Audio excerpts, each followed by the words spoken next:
Judy Talk!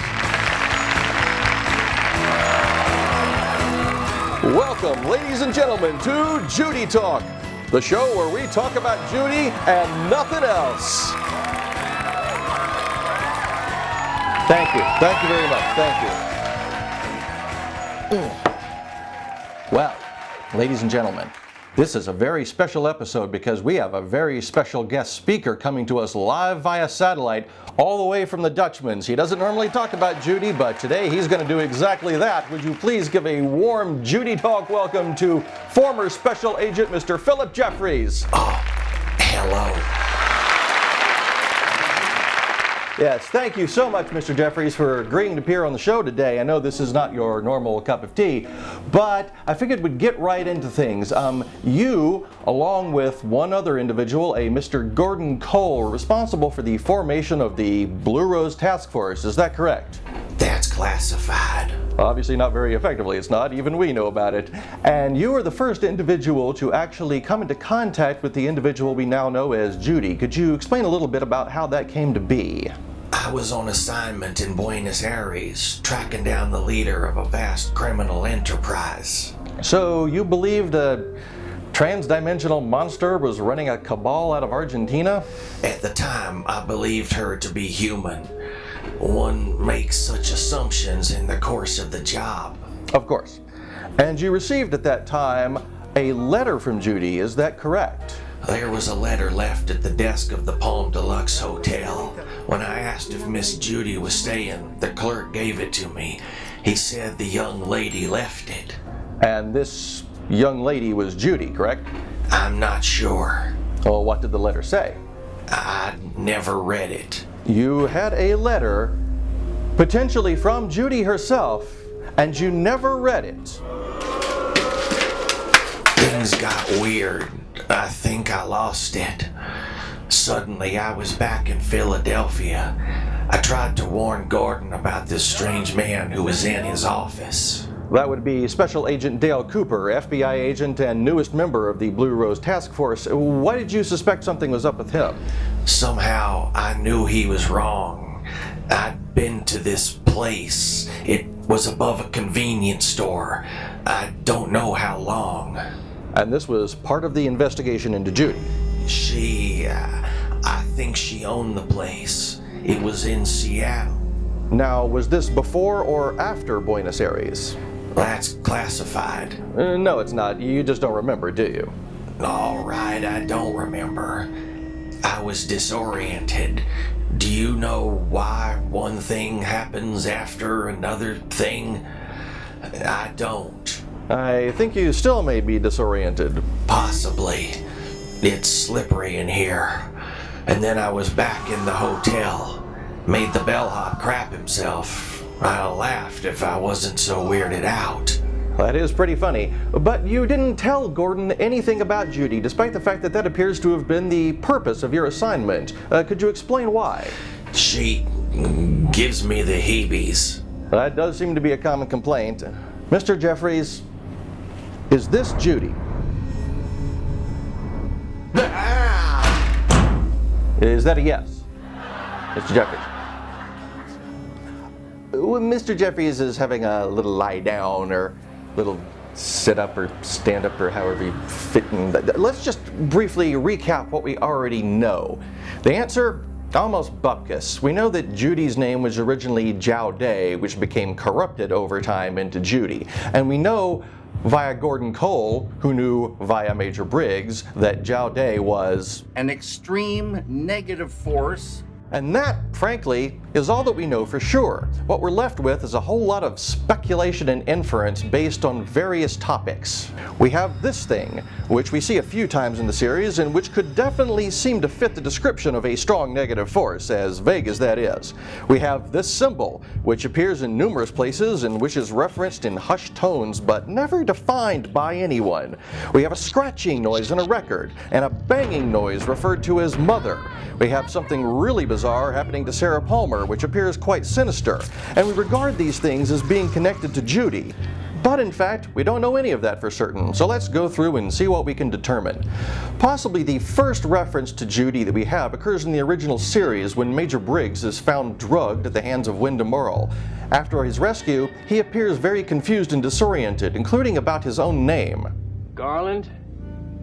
Judy Garland? Now, at first blush, this would simply appear to be a reference to the actress Judy Garland, who played Dorothy. From The Wizard of Oz. A film which Lynch hasn't been shy in referencing on more than one occasion. Annie M. Annie M. I must have been dreaming. You were there. You? However, it's possible that Lynch may have been inspired after the fact to make this into something, retroactively so to speak, an approach we know he has used before. He was saying, talking to Mary, and he'll play that again. And he played again. Hey, you know, I'll bet you that's what I meant by that. Meaning that he had already shot it, and it was in the editing room. And now he was deciding what maybe he had meant by that. That's staggering. Ah, Michael, back when you were not being an outrageous jerk. But given that this idea did come to Gordon Cole via Major Briggs, it's entirely possible that this notion was actually retrofitted to become the genesis of the idea of Judy. We also have this image of a dark figure which appears over the Owl Cave petroglyph and definitely appears to represent some sort of terrible evil, but one which isn't Bob. It may have been one of the Dugpas that Wyndham Earle mentioned. These evil sorcerers, Dugpas they're called, they cultivate evil for the sake of evil, nothing else. They express themselves in darkness for darkness without leavening motive. This was an actual group of people, a sect that practiced Buddhism in, yes, Tibet. They were more accurately known as Drukpas, but Dugpa was a name used for them by Theosophical founder Helena Blavatsky, who also wrote of other things familiar to the world of Twin Peaks. Dugpas were known to her as Brothers of the Shadow, living men that were possessed by earthbound entities. Sound familiar? Do you understand the parasite? It attaches itself to a life form and feeds. Judy may well be something very much like Bob. In fact, if we accept that this thing is her, she appears to have spawned Bob in a thoroughly unpleasant looking fashion. And we should also consider the findings of Douglas Milford in his youth when he was working for Project Sign. His report on Jack Parsons, one of the founders of the Jet Propulsion Laboratory, reported on how Parsons had conducted sex magic rituals in the desert in the year after the first A-bomb test in hopes of invoking the Mother of Abominations. The craziest thing about this whole part is that that's actually true. Yes, effectively launching the space program, occult rituals in the desert. People are weird and complicated. The next time, and the first definitive time that Judy is brought up, is in the incident mentioned by our guest. Mr. Jeffries, are you back with us? Not so much yet. Okay, we'll just continue without you for a little while longer. Subsequently, we heard Judy's name being whispered by a monkey. We tried to book the monkey on this show, but apparently that's insane, according to the network. So, the next definitive and final definitive statement we have on the subject of Judy comes from FBI Deputy Director Gordon Cole when he mentioned that he had been told by Major Briggs of a strong negative force, one which Philip Jeffries, still gone.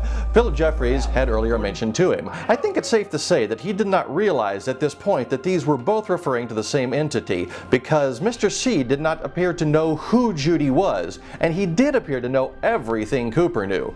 1989. You showed up at FBI headquarters in Philadelphia. So it's pretty safe to say that Cooper only knew her by the name Zhao Day at the time he and Cole put together the plan to find her. And that, as far as everything we know for sure, is pretty much that. So let's get into some detective work here. How many in our studio audience think that this is Judy? I have to say, I agree with you. This is one of the first things we see in The Return, and it's never addressed by name, but if this isn't Judy, then that would mean that one of the most interesting and mysterious new aspects of the show just disappears without any sort of explanation, and I don't think that's what they were doing. That would just be silly. It definitely is a strong negative force, as our two young lovers find out in the worst possible way. In fact, this may hold a clue as to who exactly Judy is. Our staff was able to slow down the image of the glass box in the moments just before this vicious attack, which revealed this startling image. Good Lord, that certainly seems to explain her hatred of young people getting their groove on. I'm just kidding you. A little pull of the leg, so to speak. No, what we have here is probably something akin to what old Jack Parsons was trying to summon out there in the desert. And probably also what Cooper and Diane were attempting to invoke in that motel room, as nothing about their demeanor suggests anything other than two people just getting on with their duty. And maybe that's why Judy never appeared to them. Sam and Tracy were sincere in their desire for one another, though judging from how that turned out, perhaps Coop and Diane should have counted themselves lucky. But here, we reach an important question. Who is Judy? Not what, but who? If she was indeed a parasitic creature like Bob, who is she attached to? I know who everyone's favorite candidate is, but indulge me here for a minute. While Mark Frost loves to drop in references to the occult and mythology, David Lynch is more likely to just give us straight-up references to classic film noir. The name Gordon Cole itself was cribbed straight from Sunset Boulevard, a fact which the show openly acknowledges. The 1942 classic Laura, about the investigation into the murder of a socialite whose portrait commands the camera's attention like a certain other Laura we all know, gave us not only her name, but the names Diane, Jacoby, and Waldo Lydecker, as in Waldo the bird, patient of the Lydecker Animal Clinic.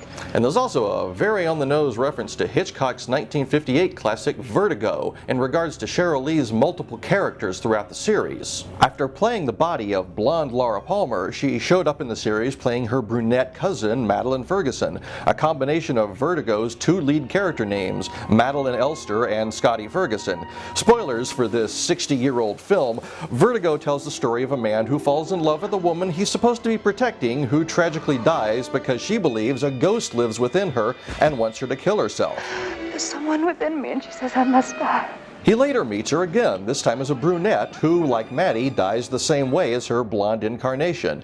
It turns out she was part of a con game to impersonate the real Madeline, so her death would be ruled a suicide and not suspected as a murder. The woman playing the fake Madeline, with whom Scotty fell in love, was actually named Judy. Judy Bart. Suddenly, a connection between Judy and Laura seems implied, doesn't it? But it's hard to know what actually originally inspired that name. In an early interview, series writer and Fire Walk With Me co-writer Bob Ingalls mentioned that originally Judy was supposed to have been Josie Packard's sister, who was somehow involved with both Jeffries and Wyndham Earle. But in a more recent interview, shortly before the return, he suggested that he didn't really know who Judy was. Which is it, Bob? No, not you, the other Bob. Get off this! You're not getting booked on the show, Bob! Because you're a jackass! God, I won't book the monkey, but that guy keeps getting on this. The monkey! Remember? When the monkey whispered Judy's name, immediately after, it cut to an image of Laura Palmer. Coop goes looking for Laura in a place called Eat at Judy's. There's another one. Oh, Mr. Jeffries, good to have you back. Please, go ahead. When Cooper came to me and gave me the date he wanted to visit, I told him, "This is where you'll find Judy." That's right, and yet who does he actually find? It's Laura. And there are other similar implications. We conducted an exclusive interview with Margaret Lanterman, locally known as the Log Lady, and while she did keep stopping her interview to phone Deputy Chief Hill, which was kind of annoying, we did glean some important information. First, she told us, Laura is the one. Which is verbatim what she told us 25 years ago in our very first interview in the first episode, back when the show was still Log Talk. Laura is the one. But this time she also told us, watch for that one. The one I told you about. The one under the moon on Blue Pine Mountain. So if Laura is the one, and the one she told him about was under the moon on Blue Pine Mountain, another implication is there that Laura and Judy are one and the same, but I know what you're thinking. Laura was the force for good. That's why the firemen sent her. She was filled with pure white light. True, but there was always a conflict in her, a tension. Listen to this illegally obtained recording of her boyfriend Bobby Briggs in a private therapy session. Every time she tried to make the world a better place, something terrible came up inside her and pulled her back down into hell. Don't ask how we got that recording. Just remember, Laura felt as though she was being prevented by something inside her from making the world a better place. Remember how Maddie appeared in the Black Lodge and cautioned Cooper to watch out for my cousin. It's good advice too, because like everyone else in the Black Lodge, Laura has a doppelganger, and hers is wicked pissed.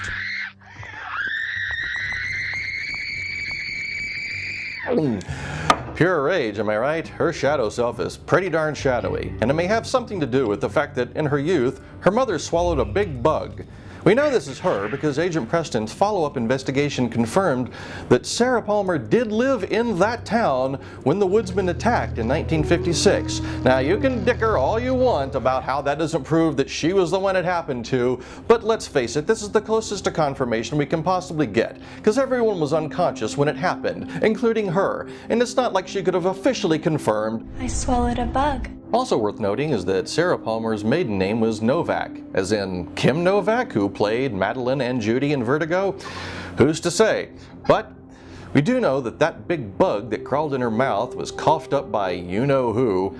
No, not that one, but equally as bad. So even if Laura was a force for good, having these two as her actual parents probably hobbled that quite a bit. And let's not forget Bob's true intentions. He wanted to possess Laura. In the new series, Mr. C, who is toting Bob around within him, is after this. And if we surmise that that symbol is Judy, and it does somewhat resemble her, then it means Bob has the same quest now as before.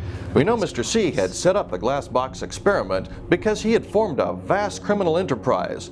Another interesting detail, given that our esteemed guest initially believed the same thing about Judy. That's correct. So when did you first begin to suspect that something was just not right about Agent Cooper? He made contact with me many years ago, asking about an agent in Colombia. Yes, I believe you procured that information from a Mr. Albert Rosenfeld, seen here being surveilled by one of our crack reporting team. I thought Cooper was in trouble. At least that's what Philip said. Did you talk to Cooper? No. What information did they want? I told Philip who our man was in Colombia. And? A week later, that man was killed. So you began to distrust Cooper after that, shall we say, unfortunate coincidence. But this man, whom we affectionately refer to as Mr. C, claimed that he was working with you when he was interviewed by Gordon Cole in prison, at which time an easily bribed prison guard recorded this on his phone. I've been working undercover all these years, working primarily with our colleague Philip Jeffries. But when Mr. C called you for the last time, it appeared to be an imposter. Now this brings up some interesting questions. The voice on the phone doesn't really sound like you, even factoring in a voice scrambler. But Mr. C doesn't seem to notice. Listen to this recording we obtained from the bugging device that he had implanted in the telephone to monitor Daria's communications. Actually, I just called to say goodbye. It's what's being said that arouses his suspicion, not the voice. So one might speculate that he hadn't spoken to the real you in a good deal of time. One might conclude that. Did you ask me this? Yes, just now. In addition, what the fake you says to Mr. C doesn't seem to jibe with the, shall we say, reality of your situation. For example, he indicates that I missed you in New York. Now, if Mr. C was familiar with your current state of affairs, wouldn't he find it a little unusual that you would even suggest that you might have just missed him in New York? Do I look like I get out much? No, I imagine a plane trip would be fairly difficult for you these days, smoking regulations and all that. So when the two of you finally met face to thing at your room in the Dutchman's, he asked you about that incident at FBI headquarters back in '89, which tells me He knows by that time he hasn't spoken to the real you, possibly since that incident, since he probably would have brought it up before now if you two had been regular correspondents. I didn't have his number. So who could it have been on the phone? Well, let's just entertain a few notions. Right before the imposter hangs up, he says, play the tape. You're going back in tomorrow, and I will be with Bob again. So we know it's someone who's been with Bob before. But who could that be? Could be Leland Palmer, but aside from being dead, I don't think he really wants Bob back. Could be the Arm. He had a rivalry with Bob, but he seems to be a bit peeved with Bob most of the time over stealing his food stores and such. But there is one other individual we know has been with Bob. His very own mother. Yes, that's right, that's right. The voice on that tape might be the voice of our elusive Judy herself. And when was the last time we saw Judy? It was in New York, and what was she doing? She was in pursuit of Agent Cooper. That's right, they both appeared in the glass box, but she missed him by just a few minutes. And she says this to the other him: I missed you in New York. That's right, Mr. C is being totally played because she wants Bob back. He asked if Judy wanted something from him. I sent him to ask her, but gave him the coordinates of the trap I had Ray set up. Yes, that would be Ray Monroe, a confidential informant to the FBI and us, before he was tragically killed. Why did you send Mr. C to the fake coordinates instead of to Judy's real location? You really don't want those two hooking up.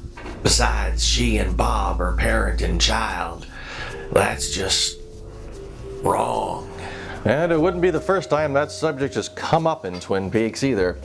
But if signs point towards Judy being Laura, and Laura is dead, then where did Judy go afterwards? Here, I think most of us will agree. Sarah Palmer is playing host to Judy now. I conducted an exclusive interview with Sarah a few years back. Let's take a listen to what she had to say then. Well, Sarah, thank you for agreeing to speak with us today here on Judy Talk. I see that you still live here in Twin Peaks, in the same house as before. Yes. That has to be all kinds of awkward. I mean, there must be a lot of really bad memories associated with this place. But I can still make the happy face when I go to get my hair done or to the grocery store. Yes, yes, clearly. You seem to be doing well for yourself. Here.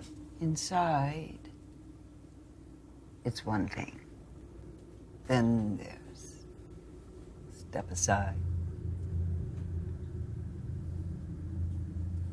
Something bad has definitely been festering there for years. When Hawk stopped by to check on her, she dismissed a noise as being... There's something in the kitchen. Is Judy back there making eggs?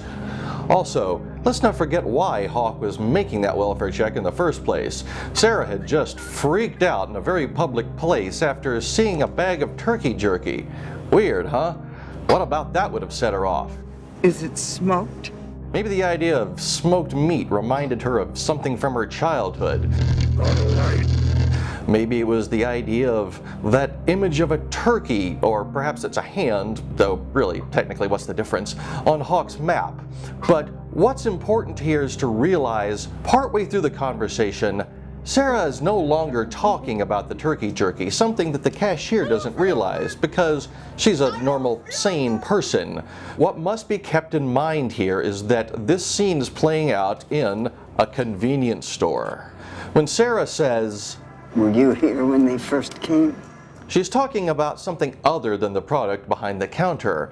When she says, "Were you here when they came?" and then follows it up by saying, "Men are coming," it's clear that she's not actually referring to the turkey jerky anymore. And in fact, when Sarah states, "Your room seems different," it's almost as if she thinks she's addressing Laura.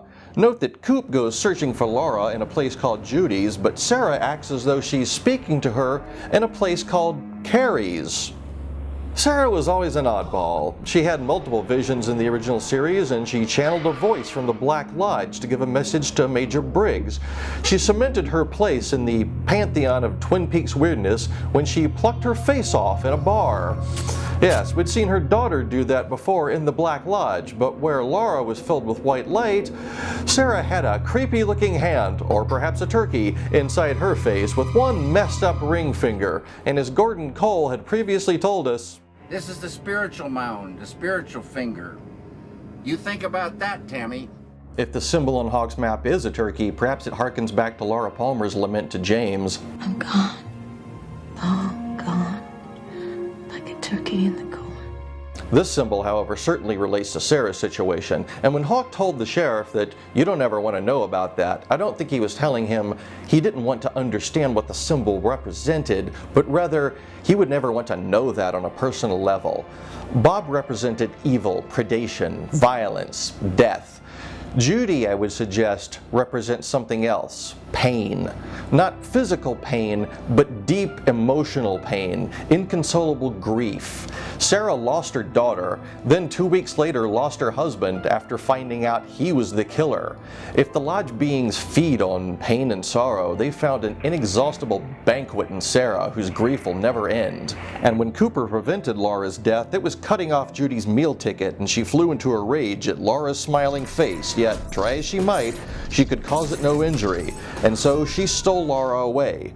Her father killed himself a year later, according to Agent Preston's investigation, and Sarah would be alone once more. But what was Judy's goal after Laura, or Carrie, had been hidden away in Odessa? Let's go to the phone lines. Fifth caller receives this special Where Pies Go When They Die pie pan, courtesy of the Double R. Caller 1, you're on the air. Yeah. Did you know that Jiao Day is Chinese for I won't explain? Did you know that's actually not true at all? Yes, I'm afraid the internet led you astray. Shocking, I know. Caller 2, you're in the air with Judy Talk. This question is for Mr. Jeffries. When you were investigating Judy, did you find out if she may have been a social worker? What? Yes, Dick Tremaine and Andy were caring for a boy named Nicky from the Happy Helping Hands organization.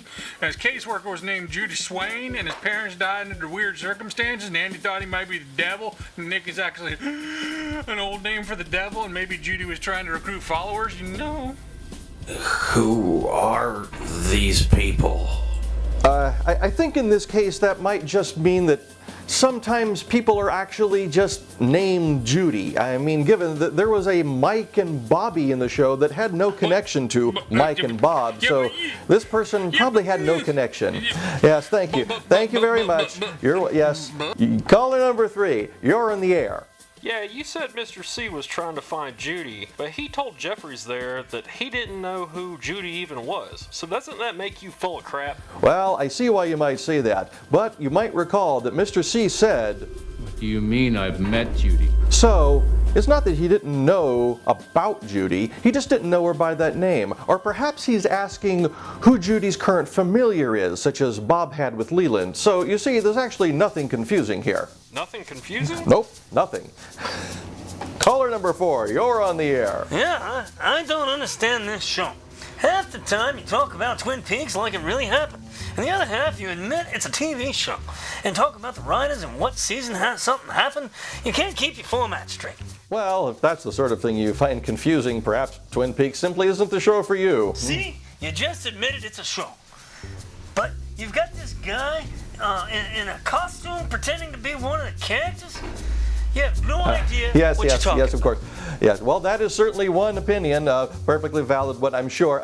Let's now have a word from our sponsor. This is your shiny gold shovel. 2 coats, guaranteed. Dig yourself out of the shit. $29.99. I thought that was the edited for television version. Hope we don't get fined for that. Well, apparently there was no 5th caller, so I guess I'll just be holding on to this for the time being. Since we have apparently run out of time for today's show, I'd like to give one last question to our guest. I think our audience would like to know what's up with the new duds. I mean, this is a fairly bold fashion statement you're wearing here, Mr. Jeffries. Could you explain about how this came to be? Well, I'd like to address that in song form, if I may. Oh, please, by all means.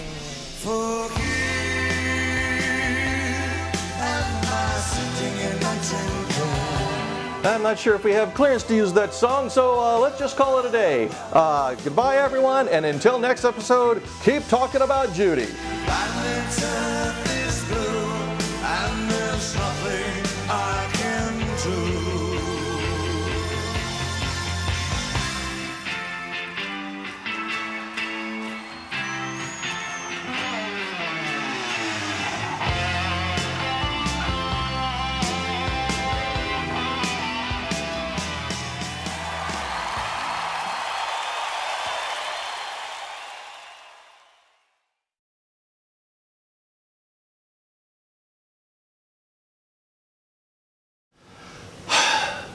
The shit we go through for these stupid videos.